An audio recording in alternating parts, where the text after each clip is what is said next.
तो देखिए भाई साहब, एक सीधी सी बात है कि आजकल जिधर देखिए एक मुद्दा बड़ा गर्म है कि गॉड है या नहीं है। ये दुनिया जो है ये दरअसल किसने बनाई है। कुछ भारी भरकम टर्म्स आ गए हैं कि infinite regress of causes, necessary being या फिर आर्ग्यूमेंट ऑफ कंटिजेंसी। अब देखिए इसमें पॉसिबिलिटी दो ही हैं कि भाई हो सकता है गॉड हो या नहीं हो। एक तर्क ये कहता है कि भाई मान लीजिए कि आपने सारी जिंदगी गॉड की पूजा की, परस्तिश की, लेकिन मरने के बाद आपको पता चला कि गॉड है ही, तो कोई खास नुकसान की बात तो नहीं होगी कि भाई चलिए हमने इसी डर में कम से कम कुछ अच्छे काम किए, कोई बात नहीं। पर अगर सिचुएशन उल्टी हो जाए कि आप मानते रहे कि गॉड है नहीं, पर मरने के बाद जब आंख खुली साहब तो देखा कि गॉड सामने खड़े, फिर क्या होगा? जो होगा हम बताते हैं आपको, क्योंकि वही होगा जो हमारे मुन्ने मास्टर के साथ हुआ। जानना चाहेंगे क्या हुआ था? तो चलिए आपको बताते हैं। शुरू करते हैं कहानी एक नास्तिक की गॉड से मुलाकात।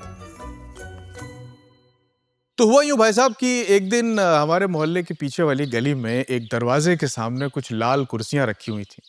ये प्लास्टिक वाली जो लाल कुर्सियां होती है ना, बड़ी खतरनाक होती हैं। जिस घर के सामने 8-10 कुर्सियां पड़ी हों किसी दोपहर, समझ जाइए कि कुछ मसला हुआ है। उस दिन जिन साहब के घर के बाहर ये कुर्सियां रखी थी, उनका नाम था मुन्ने मास्टर। मास्टर इसलिए कहते थे क्योंकि वो एक स्कूल में पढ़ाते थे। तो खबर ये थी कि मुन्ने मास्टर नहीं रहे। सुबह करीब 9 बजे उन्होंने आखिरी सांसें ली। हालांकि कल तक अच्छे भले थे, शाम को धूमधाम से अपना दोस्तों के साथ मटर गश्ती करके लौटे थे, रात को बढ़िया दबा के खाना भी खाया था, फिर कौन बनेगा करोड़पति भी देखा था, कुछ सही जवाब भी दिए थे, और घर वालों से ये कहने लगे कि अगर मैं चला जाऊं ना तो 6,40,000 रुपए तो ले ही आऊंगा। पर देखिए सुबह पता चला कि बेचारे खुद ही दुनिया से 9-2-11 हो गए। तो साहब मुन्ने मास्टर के घर के बाहर जो है लाल कुर्सियों पर बैठे लोग वही सब बातें कर रहे थे जो ऐसे मौके पर की जाती हैं कि देखिए भाई अब ये तो ऊपर वाले की मर्जी है साहब, और आदमी तो भैया गुलगुला है। गुलगुला बुलबुला होता है भाई साहब। हाँ भाई बुलबुला है, गुलगुला जोन समझ लो भैया। तो आजकल भैया किसी का भरोसा नहीं है। इधर बकैती कर रहा है आदमी, उधर तड़ से गिरा, लो भैया खत्म, डेटा खत्म, खेल खत्म। लेकिन भैया कुछ भी कहो मुझे, मास्टर आदमी तो अच्छे थे, लेकिन बस एक ही खराबी रही उनमें, दीन धर्म के बहुत कच्चे रहे। दूसरा आदमी बोला, हाँ भैया सही कह रहे हो, आदमी अच्छा था लेकिन ऊपर वाले को नहीं मानता था। अब देखो सुन रहे हैं कि उन्होंने वसीयत की है कि अपनी बॉडी जो है, उनकी बॉडी जो है ना मतलब जलाई जाए ना दफनाई जाए, वो किसी सरकारी अस्पताल में दान दे देंगे रिसर्च के लिए। वैसे आपको बता दें कि मुन्ने मास्टर के ददिहाल और ननिहाल का मजहब भी अलग था।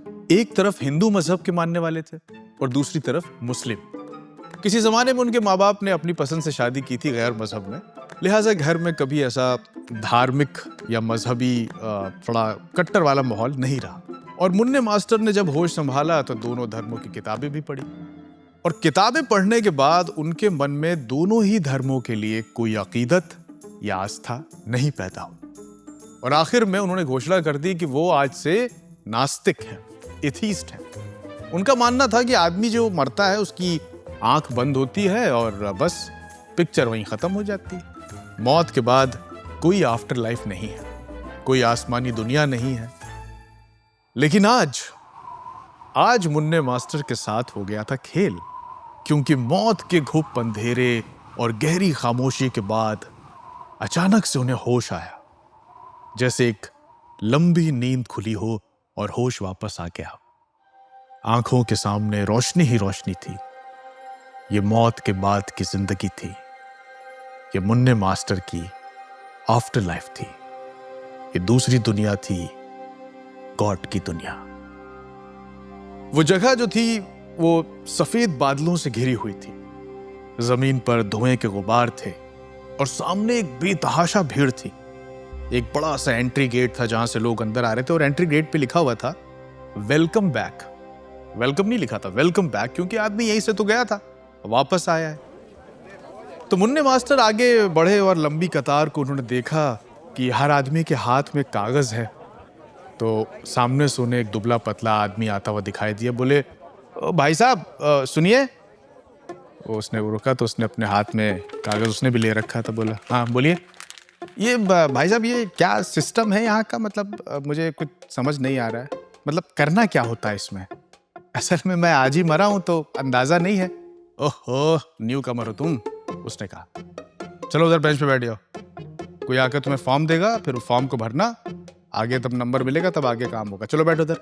लेकिन साहब मैं तो, अरे सीनियर मुर्दे से जबान नहीं लड़ाई जाती है, चलो जाके बैठो उधर, उसने कहा। ये सब तुम लोगों ने कोरोना फैला के और यहाँ पे भीड़ कर दी है।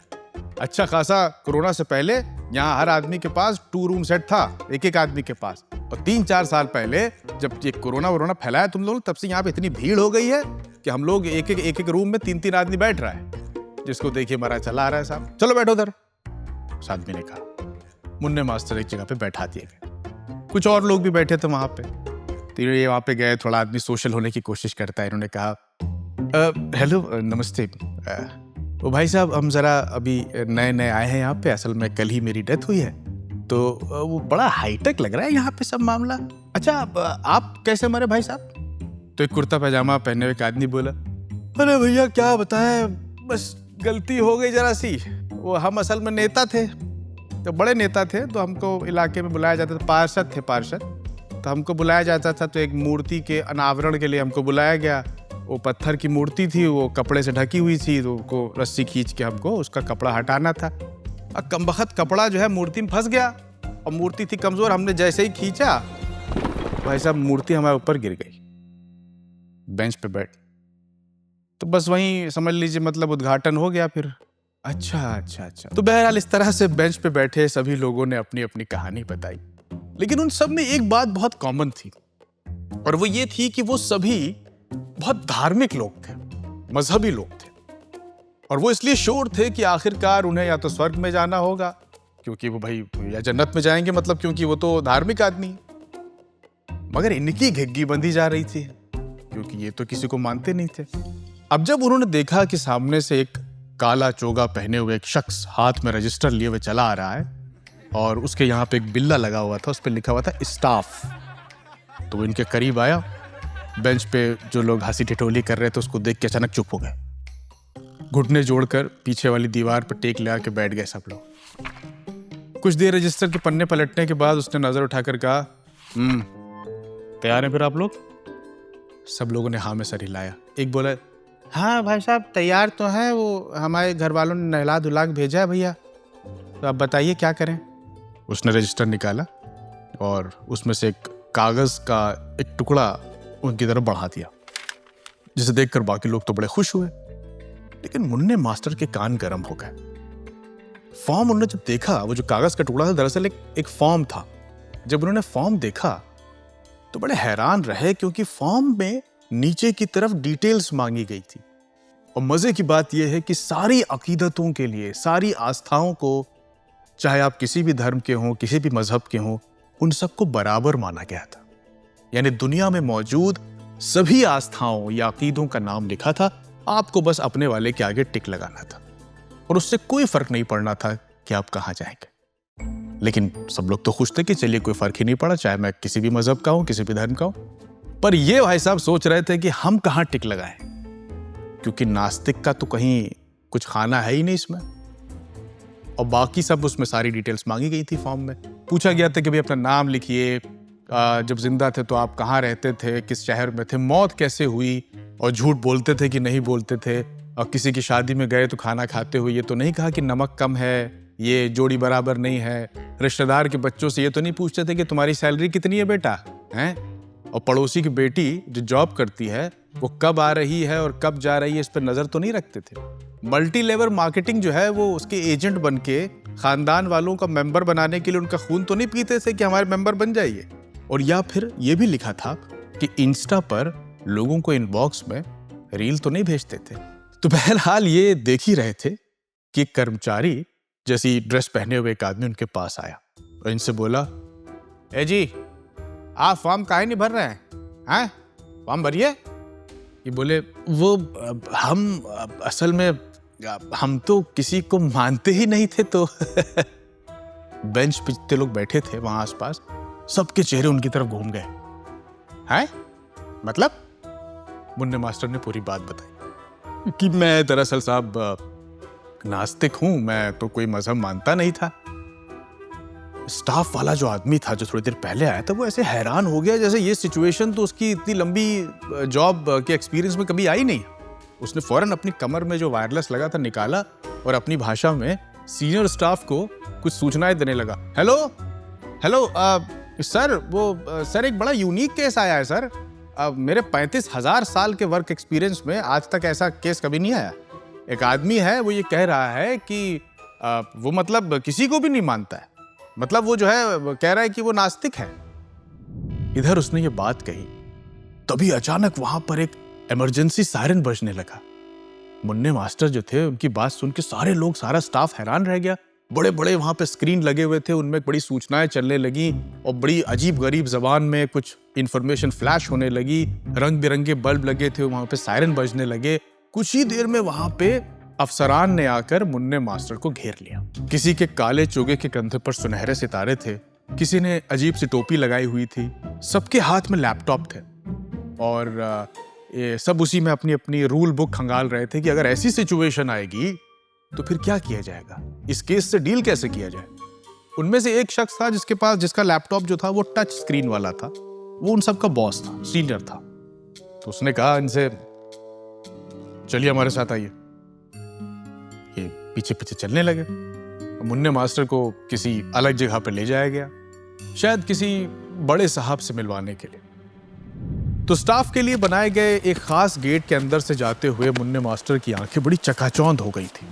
वो देख रहे थे कि नदी के बीचों बीच वो एक अजीब सी जगह थी। बर्फ सी सफेद सड़क थी जो दूर संगमरमर की सीढ़ियों तक जाती थी।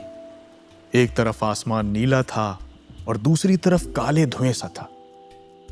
इतना साफ पानी था वहां पर कि उसके अंदर जो पंख वाली मछलियां थी वो दिखाई दे रही थी, और दूसरी तरफ का जो पानी था वो बहुत बदबूदार था। उसमें प्लास्टिक का कचरा था, खाली बोतलें थी और पता नहीं क्या क्या था। बैठ जाइए। एक शीशे के केबिन में मुन्ने को बैठाया गया। उनके सामने एक सफेद बालों वाला शख्स था जिसके लंबे लंबे सफेद बाल थे। लकड़ी की मेज के उस तरफ वो बैठा हुआ था, बुजुर्ग था, और उसके सर के पीछे एक हवा में घूमता हुआ एक गोला था जिसे हेलो कहते हैं ना, वो था। और उसके इर्द गिर्द बहुत सारे जूनियर लोग बैठे हुए थे। सब खामोश बैठे हुए थे, चुपचाप, जैसे एक बड़ी संजीदा मीटिंग होने वाली है। और सबकी नजरें सामने मेज पर लाल सुनहरे कपड़े में रखी धार्मिक किताबों पर थी। उसमें हर धर्म की, हर मजहब की, हर रिलीजन की किताबें थी।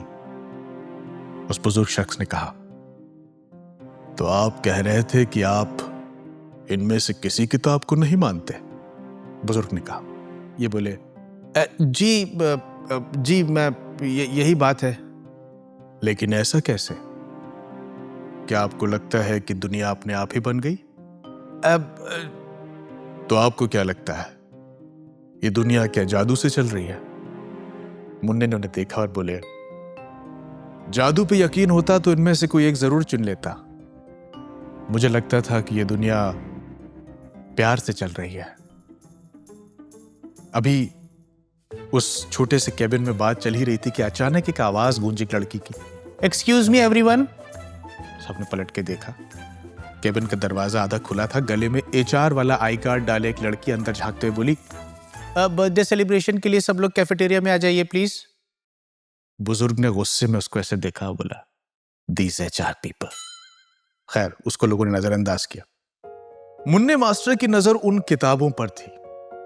मेज पर लाइन से रखी उन किताबों को देखकर उनके जहन में यह ख्याल आ रहा था कि दुनिया में इन्हीं किताबों को एक दूसरे से बेहतर बताने के लिए कितनी नफरतें, कितना गुस्सा, कितने दंगे हो रहे हैं।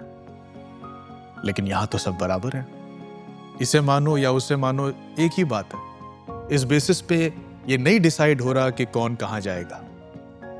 मुन्ने मास्टर और उस बुजुर्ग शख्स के बीच अच्छी खासी बातचीत हुई। उन्होंने मुन्ने मास्टर भाई को बताया कि इस वाली दुनिया में 2 हिस्से हैं। एक में उन लोगों को रखा जाता है जो ऊपर वाले से प्यार करते हैं, और दूसरे में उनको रखते हैं जो ऊपर वाले से प्यार नहीं करते हैं। मुन्ने मास्टर भाई का चेहरा उदासी से लटक गया। उन्हें पता था कि वो कहां जाएंगे, क्योंकि वो तो प्यार करते नहीं थे ऊपर वाले से। ठीक है फिर, उस बुजुर्ग ने अपने सर के पीछे वाला गोला एडजस्ट करते हुए कहा। एक आखिरी एग्जिट इंटरव्यू होगा और उसके बाद आप वहीं जाएंगे जहां के आप हकदार हैं। Exit interview? मुन्ने मास्टर ने सर उठाकर पूछा। वो किसके साथ होगा? बुजुर्ग मुस्कुरा के बोले, वही जिसे आप दुनिया वाले ऊपर वाला कहते हैं। मुन्ने मास्टर भाई उस एग्जिट इंटरव्यू के लिए ले जाए जा रहे थे। अब मुन्ने मास्टर, वो बुजुर्ग, कुछ ट्रेनी थे उनके पीछे, जो वो स्टाफ के बिल्ले वाला एक बंदा जो था, वो सीधी सड़क पर चलते चले जा रहे थे। सामने सफेद संगमरमर की सड़क थी। ऊपर जाती कुछ सीढ़ियों पर जाके वो रास्ता खत्म होता था। मुन्ने मास्टर ने सबकी नजर बचाकर दाईं तरफ देखा तो एक बहुत खूबसूरत बागीचा था, जहां कुछ पुरसकून लोग बैठे हुए मुस्कुरा रहे थे। बोर्ड लगा हुआ था, ऊपर वाले से प्यार करने वालों के लिए। जाहिर है अब ये जगह तो मुन्ने मास्टर के लिए थी नहीं। वो बेचारे उदास हो गए कि हम तो यहां बैठ नहीं पाएंगे। नीला आसमान, हरी जमीन, साफ हवा, पीछे कुछ फैट कॉन्शियस लोगों के लिए टोंड दूध की नदी, बड़े बड़े स्क्रीन जिन पर बिना एड के लाइव स्ट्रीमिंग में सीरीज चल रही थी। किनारे बैठी हुई कुछ अप्सराएं थी, हूरें थी, इठला रही थी, लेकिन औरतें अपने पतियों को उधर देखने नहीं दे रही थी। भाई यही तो स्वर्ग था, यही जन्नत थी। थोड़ा तेज चलिए, अचानक वो साथ चलते एक आदमी ने कहा। आपका इंतजार हो रहा है वहां पे। साथ चल रहे स्टाफ में वो बिल्ले वाला शख्स बोला। सीढ़ियां जैसे जैसे करीब आ रही थी, मुन्ने मास्टर की जो धड़कनें थी वो सीने में अपनी गुदगुदी को बढ़ा रही थी। अचानक उनके चेहरे पर एक तपिश सी महसूस हुई। उन्होंने नजर घुमाकर अब की दूसरी तरफ देखा तो जो देखा वो देख के कांप गए भाई साहब। वो गर्म लावे से उबलती हुई जमीन थी, जहां लोगों को नुकीली नोक वाली कुर्सियों पर बैठाया गया था। कुछ को सर के बल मिट्टी में घुसा दिया गया था और कुछ लोगों को बर्फ पे बांधकर एक ऐसे आदमी से 100 कोड़े मारने के लिए कहा गया था जो बार बार गिनती भूल जाता था। मारता था ऐसे, कहता था 87, 88, 79, क्या, हाँ 19, 20, लीजिए साहब। वो मारता ही चला जा रहा है। वहां एक दूसरा बोर्ड लगा हुआ था, ऊपर वाले से प्यार नहीं करने वालों के लिए। सहम गया बेचारे मुन्ने भाई, यहीं तो वो लाए जाएंगे। वहां फटे हाल लोग बैठे थे, उन्हें पिघले लावे की जलेबियां परोसी जा रही थी। ना खाने वाले को बहुत खराब तरह की फ्लॉप फिल्में दिखाई जा रही थी बार बार। थोड़ी देर के बाद सब लोग मुन्ने मास्टर को उन संगमरमर की सीढ़ियों के पास छोड़कर वापस आ गए। मुन्ने मास्टर ने डरते डरते कदम बढ़ाए। कुछ सीढ़ियों पर चढ़े तो सुनहरी दीवारों वाला एक कमरा दिखाई दिया। पर्दा ढके उस कमरे से आंखें चुंधियाने वाली रोशनी आ रही थी। बगल में एक कमरे के दरवाजे के पास एक नेम प्लेट लगी थी, उस पर लिखा था मिस्टर ऊपर वाला। मुन्ने मास्टर की आंखें चौंधिया गई थी। आंखें मिचमिचाते हुए वो अंदर दाखिल हुए। जैसे ही अंदर दाखिल हुए आवाज आई, आइए आइए आइए, आप ही का इंतजार था। मुन्ने मास्टर के पैर कांपने लगे। तभी उस कमरे की तेज रोशनी में मुन्ने मास्टर बमुश्किल आंखें खोल पा रहे थे। उनकी घिग्गी बंधी जा रही थी। तभी आवाज दोबारा गूंजी, तो तुम सोचते थे कि मैं हूं ही नहीं, हाँ? जी, आई एम सॉरी। वो मुझे लगा कि। क्या लगा? ये जमीन, आसमान, हवा, पेड़ सब खुद ब खुद बन गए? हाँ? माफी चाहता हूं, मुझे अंदाजा नहीं था, वरना सॉरी, मेरी वजह से आपके स्टाफ को भी दिक्कत हुई। उस मुस्कुराती आवाज ने कहा। वो तो खैर उनकी ही गलती है। मुन्ने मास्टर चौंक गए। बोले, बहुत पहले उस फॉर्म में नास्तिकों का खाना हुआ करता था। तब जितने भी नास्तिक लोग थे वो यहां आते थे, पर अब यहां नास्तिक आते नहीं हैं। इसलिए स्टाफ को इस बारे में पता ही नहीं है। मुन्ने मास्टर की हिम्मत धीरे धीरे बढ़ी। बोले, लेकिन ऐसा क्यों है साहब? नास्तिक तो दुनिया में बहुत सारे हैं। क्या नास्तिक लोग मरते नहीं है क्या? आवाज आई, हाँ मरते हैं, लेकिन जैसे ही मौत के बाद वो यहां पहुंचते हैं और उन्हें पता चलता है कि मैं वाकई हूं, तो वो चालाकी दिखाते हुए जल्दी से किसी एक खाने पर टिक कर देते हैं। लेकिन तुमने ऐसा नहीं किया मुन्ने मास्टर। तुम वही रहे जो तुम थे, और ये ईमानदारी मुझे पसंद आई। तुम्हारे पास भी मौका था, तुम फॉर्म के किसी एक खाने पर टिक कर सकते थे, लेकिन तुमने ईमानदारी दिखाई, वैसी ही ईमानदारी जैसे तुम दुनिया में दिखाते थे।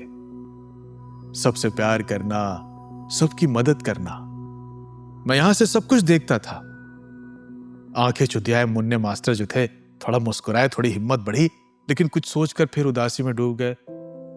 हाँ लेकिन साहब, अब ईमानदारी का क्या फायदा? वो अच्छी वाली जगह तो सिर्फ उन्हीं के लिए है। वहां लिखा हुआ है कि यह जगह ऊपर वाले से प्यार करने वालों के लिए है। तो तुम मुझसे प्यार नहीं करते? करता हूं साहब, लेकिन अब करता हूं। अब जीते जी तो हमको यही लगता था कि आप है ही नहीं, तो इसलिए मैंने कभी पूजा नहीं की, कभी इबादत नहीं की। आवाज फिर से आई, क्या तुम जानते हो कि पूजा या इबादत का मतलब क्या है? वो नहीं है जो तुम लोग समझते हो मुन्ने मास्टर। हम यहां इंसान को इस बुनियाद पे नहीं जज करते कि वो मुझे कितना चाहता है, बल्कि इस पर जज करते हैं कि वो आपस में लोगों में कितना प्यार बांटता है। आपस में प्यार बांटना ही मुझे प्यार करता है। ऊपर वाले ने आगे कहा, मुझे पूजा, इबादत या प्यार की चाहत नहीं है। मुझे अगर होती तो मैं खुद तुम्हारी दुनिया में तुम्हारे सामने आ जाता। क्या तुम्हें नहीं लगता कि मुझे सामने देखकर कौन इबादत नहीं करता? लेकिन प्यार इंसान की जरूरत है, भगवान, खुदा या गॉड की नहीं। मुन्ने मास्टर को बात कुछ समझ में आई। मुन्ने मास्टर ने ऊपर वाले को झुक के आदाब किया, और कुछ देर के बाद मुन्ने मास्टर उसी खूबसूरत जगह पर ले जाए गए जो कुछ देर पहले उन्होंने देखी थी, जो ऊपर वाले से प्यार करने वालों के लिए जहां बोर्ड लगा हुआ था। आराम से मुन्ने मास्टर वहां पे बैठ गए और मजे लेने लगे उस खूबसूरत माहौल का। लेकिन आज उन्हें एक बात बार बार याद आ रही थी। उनकी ख्वाहिश मन में जग रही थी कि काश थोड़ी देर के लिए वो दुनिया में जा सके, तो लोगों को बता सके कि इबादत और पूजा का असली मतलब क्या है। काश वो बता सकते कि सारे धर्म और मजहब ऊपर वाले की नजर में एक ही हैं। फर्क नहीं पड़ता कि आप कौन सा धर्म मानते हैं। जरूरत बस इंसान की आपसी मोहब्बत, एक दूसरे के लिए एहसास और दर्दमंदी है, और इसी से तय होता है कि आप भगवान, खुदा या गॉड से कितना प्यार करते हैं। दोस्तों, ये थी आज की कहानी। उम्मीद है कि आपको अच्छी लगी होगी, या हो सकता है ना भी लगी हो। तो आपके लिए कमेंट बॉक्स खुला हुआ है, अपनी राय रखें, लिखें आपको इस कहानी से क्या समझ आया। और अगर आप स्पॉटिफाई पर या एप्पल पॉडकास्ट पर इस कहानी को सुन रहे हैं तो हमें फॉलो कीजिए, और जहां पर शो का नाम है वहां पर आप स्टार्स देके हमें रेटिंग्स दीजिए। साउंड डिजाइन है अमन पाल का। अगले हफ्ते लौटूंगा एक नई कहानी के साथ। मेरा नाम है जमशेद कमर सिद्दीकी। दुआ में याद रखिएगा।